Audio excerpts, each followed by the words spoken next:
Society is the customer that we serve every day. Today, we're going to be talking about the value of customer service. So, we were on the road one day, traveling from city A to city B. So, the bus we boarded stopped in a local town for recess. So, we decided to walk into a local food outlet to order food to silence the grumbling of our stomachs. As we were ordering food, we had a little disagreement with the cashier, and it was over some change. We might have been wrong for demanding the change that she claimed not to have, but the way that she communicated the message was kind of rude. So the next time we passed by that local food outlet on our way back from our trip, we didn't buy from that spot. Not because we weren't hungry, but because of the way that we were treated. Today we want to talk about customer service, as we said. Does it really matter? And what value does it hold? Please note that customer service is mostly in reference to professional operations, but it doesn't only apply to that, it also applies on an individual level. How does it apply on an individual level?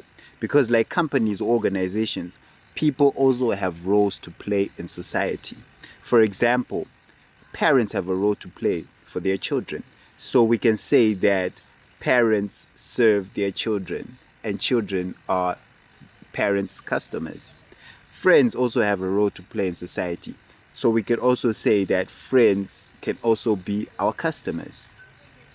So the point that we're trying to make is that customer service is how service providers treat their clients. Clients or customers are the people receiving any form of goods and services. Service providers are the people aiming to deliver the goods and services.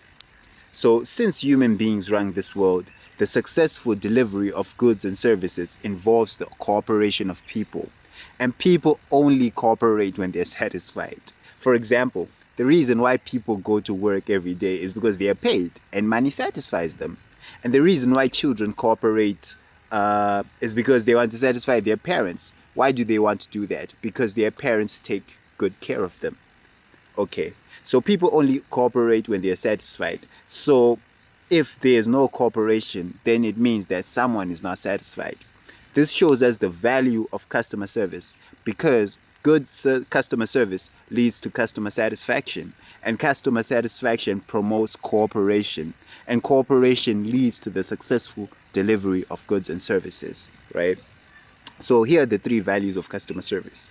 Number one, being proactive, knowing enough to anticipate and prepare for possible outcomes. For example, you know that you don't have change, right? You need to already have sort of like a script into which you respond to your clients, right? So that you're not caught off guard. Because if you're caught off guard, you may be tempted into, being rude to the customers. But when you already know the situation, when you have experience with the situation, you know that people are going to come off and they're going to maybe inappropriately attack you for not having change. So you need to be prepared. As a professional, you need to show professionalism and you need to respond in a way that sort of like respects the concerns of the customer and also addresses the concerns of the customer in the most polite way as possible. In doing that, you will create sort of like a respectful relationship between the client and the customer. And in doing that, I mean, between the customer and the service provider. And in doing that, the customer will respect, the service provider. And when they respect the service provider, then that means they're going to keep coming back to the service provider. So number one, being proactive. Number two, seeking feedback. Why do we need to seek feedback? Looking for information can be useful in improving your services. For example, you're operating somewhere, you're doing something, right? When you know, you don't know where you're going wrong unless you ask. So by seeking customer feedback, you are informed on what you can improve, because as a service provider, you don't know everything. You might not know what other people know, and that information that other people know may help you improve your services. So it's always important to seek for feedback. Number three, the third value of customer service is training. Gaining an understanding of the value of your role, and it's important. So if you're trained, right, you know what you're doing exactly. You know that you're dealing with people who might be stressed, you're dealing with people who might be under pressure. So if you know this, you know how to handle such situations, right? But if you're not trained, then you don't know, you don't even understand what's going on. So you might respond in a defensive way, which is counterproductive. So training gives you an understanding of your role. We all have roles. You're not there to justify certain things, right? You're there to serve, right? And the customer is there to receive services. We all have different roles that we play, and it doesn't make sense if we play each other's roles, right? The service provider can't act like a customer, and the customer cannot act like the service provider. So knowing each other's roles helps to promote productivity, right? So these are the three values of good customer service: being proactive, seeking feedback, and being trained, right? So here are the three benefits of customer service. Good customer service ensures that you retain customers, giving you stability and an edge in terms of competitiveness, right? So if you provide good customer service, your clients are going to keep coming back, and you're going to be stable. You're going to run a stable business. You're going to earn your profits.